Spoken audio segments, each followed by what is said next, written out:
Why do I do this to myself? Why do I put off making a video until the last minute every single time so I'm up until 2 a.m. editing the silly thing? Why do I keep procrastinating on things I know I need to get done? Why are there dishes piled up in the sink? What is wrong with me? Sound familiar? I think it sounds familiar to a lot of us because self-sabotage is such a common thing. So let's talk about that, shall we?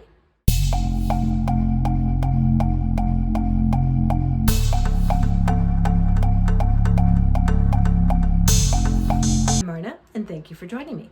So today's video, we're talking about self-sabotage, that insidious little voice that tells you that you cannot accomplish whatever it is that you're working for, that tells you shouldn't accomplish it, you don't deserve it.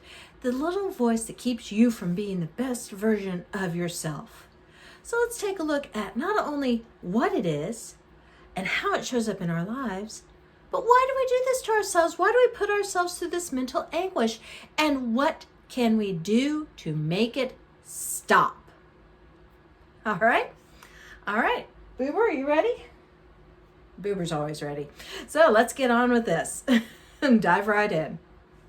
All right, now self-sabotage is what happens when your logical, conscious ego brain is at odds with what your subconscious brain is wanting. Now, the ego brain, this is, hey, we need to do this. This would be a good idea. We want this to happen. We want to manifest this into our lives. But back here, the subconscious brain, that's what's going, wait a minute. If you do that, that's something new and scary and you could get hurt and it just doesn't seem like the safest idea. So let's just stay right here in our little comfort zone and not risk doing anything new that could be dangerous. So it exists for a purpose. Our subconscious selves is trying to protect us. It is trying to keep us from doing something that could be risky, that could cause pain, that could cause any sort of injury, either physical or emotional. That's why it does it. But the problem is that little, subconscious self doesn't think logically. That's the whole point.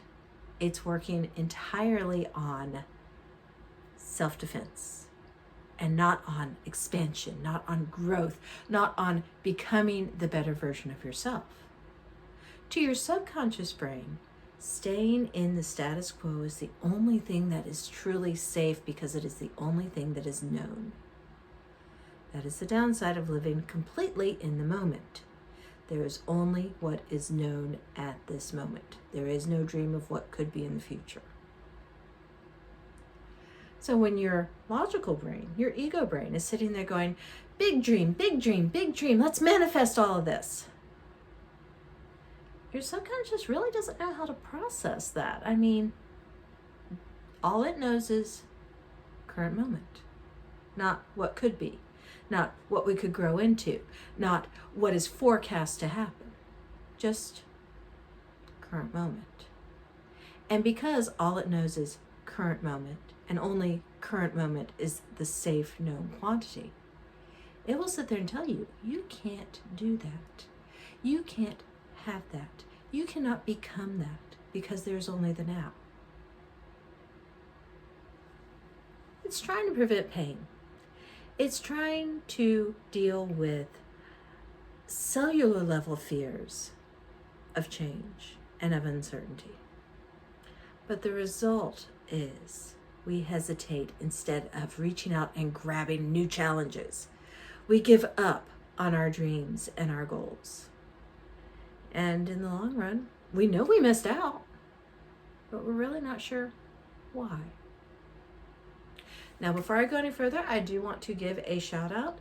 This video idea was sparked tonight by my friend Dylan Joseph, who is in the Conversions Business Coaching Facebook group. This is not a paid endorsement in any way, shape, form, or fashion, but Dylan made a comment tonight that made me realize that my own form of self-sabotage, my own reluctance to step forward into making this YouTube channel a thriving business is based on my own fears of rejection, my own fears of being found not worthy, my own fears of you looking at me and saying, who do you think you are? What do you think you're doing? You have no right to be teaching anyone anything. Now, I know you're not going to say that to me because you've been watching all of my videos, and I'd like to think that we're starting to develop some sort of friendship here, right? I mean, you've commented, we've talked. But still, I have that fear that goes all the way back to childhood when I was told I wasn't good enough to do things I wanted to do then. And that's held me back on this channel. Let me guess, you probably have a similar fear with a similar root cause that's held you back too. So let's go ahead and tackle these fears. Let's root them out of our subconscious and move on into becoming the wonderful growing people we are destined to be, right? Right. The first thing we have to do is we have to recognize that these behaviors exist. We have to understand why we're doing this to ourselves and how it's showing up in our lives, because it can be pretty sneaky. I mean, the subconscious back here, that is the seat of cunning. That is the seat of sneaky behavior. So when it doesn't want you to do something, it will get sneaky about making sure that you don't. And how does it do that? How many times have you said to yourself, okay, I'm going to get up and do this thing that I need to do. And the next thing you know, it's 3 hours later, you're surfing Facebook on your phone, you've eaten half a bag of chips, and you're on your third Netflix show. I know I've done it. I'm pretty sure all of us have at some point in time. That sort of mindless procrastination is that sneaky subconscious going in and saying, you can put off a little bit. It can wait a minute. Let's check this first. Oh, you better make sure that you know what's going on with that. And hey, you haven't responded to this yet. So, you might want to do that before you get involved in something new.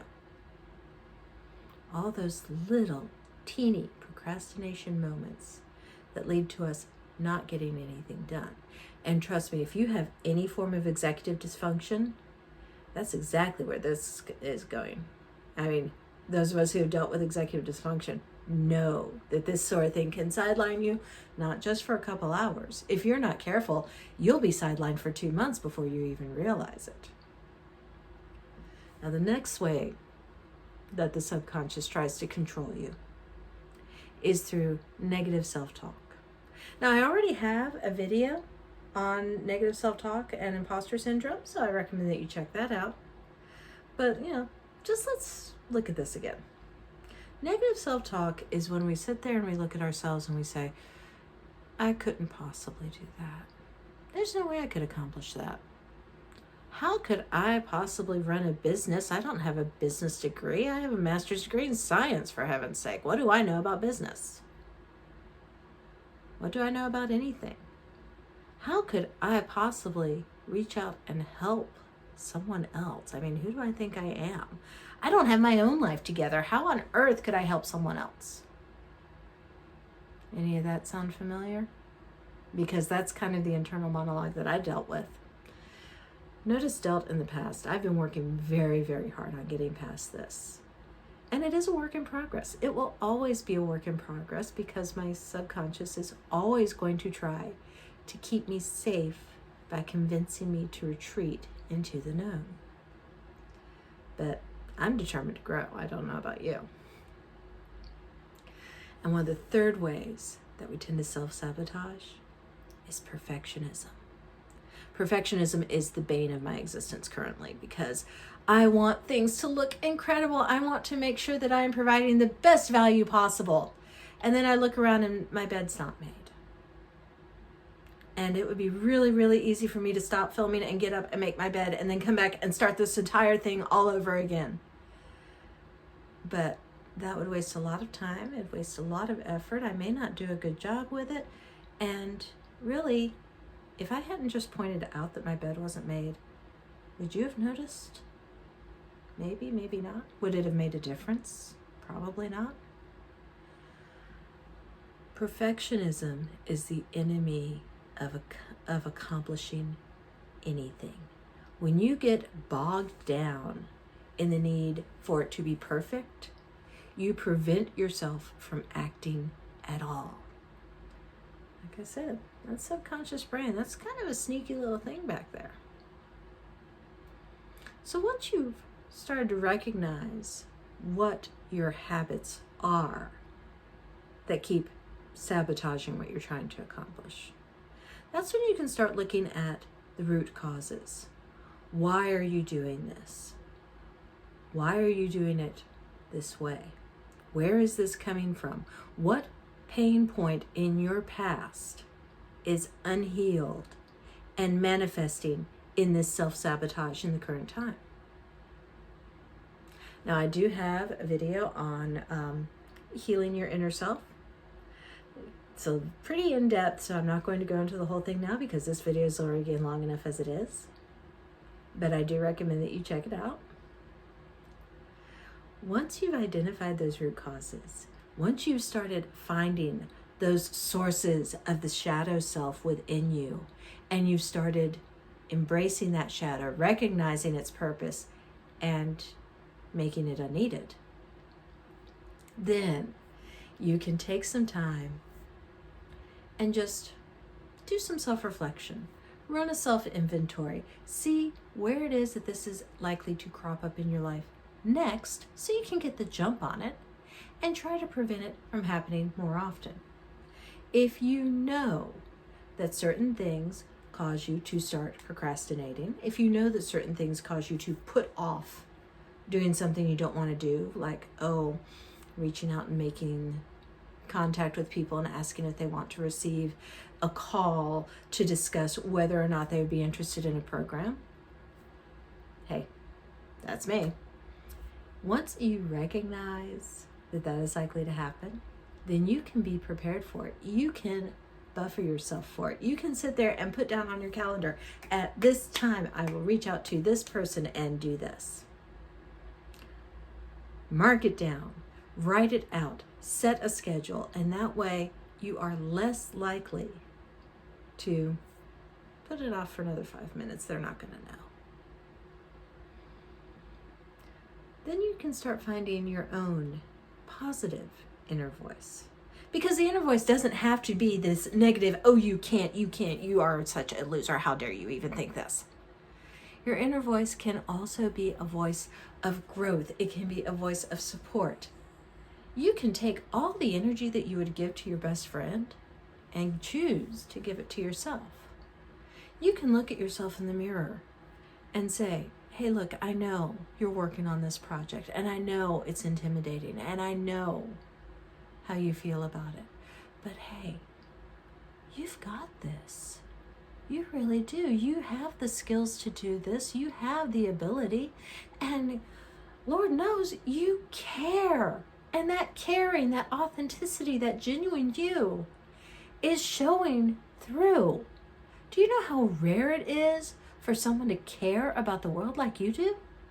Do you know how rare it is for someone to choose to control their life enough to manifest things into it like you do? You're awesome at this. Just the sheer fact that you are willing to take these steps puts you head and shoulders over most people. And once you get that inner voice going and you start listening to that inner voice, then that voice becomes louder and louder and louder until the negative one just doesn't seem as relevant anymore. As you're building up this system of self-support within yourself, you can also start changing your external patterns of behavior. And it becomes easier when you are providing that emotional support for yourself. Because you can sit there and say, okay, here's my calendar. Here, I am blocking out time for this. I am creating a space in my life to get this done. I am doing this thing here. I mean, literally, I have to do this so that I can remember to take out the garbage on Wednesday nights. Yes, I just did before I started filming. But I had blocked out that time. At 6, I was attending a webinar with my friends. At 8, I put my grandson to bed. At 8:30, I took out the garbage. It was blocked off in my calendar. This is what I'm doing at this time. And that may seem a bit obsessive or over the top, but at the same time, it got what needed to be done. Setting the alarm so I remembered to attend the webinar. Got what needed to be done.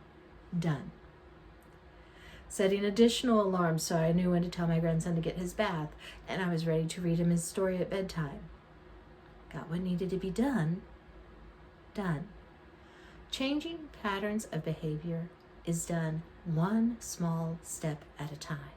It's not done through grandiloquent gestures. It's done through setting an alarm.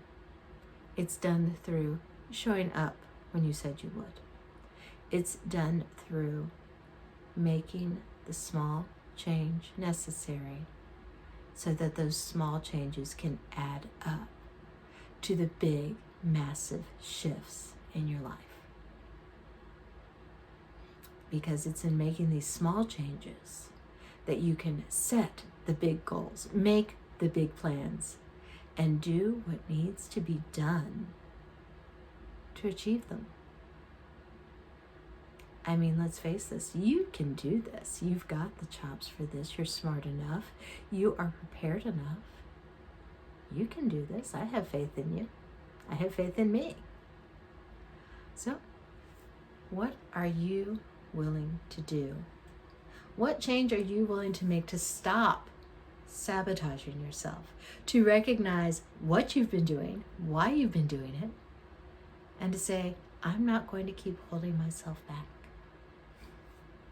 That part's up to you, but this is something that you must accomplish if you're going to become the successful manifester that you are truly meant to be.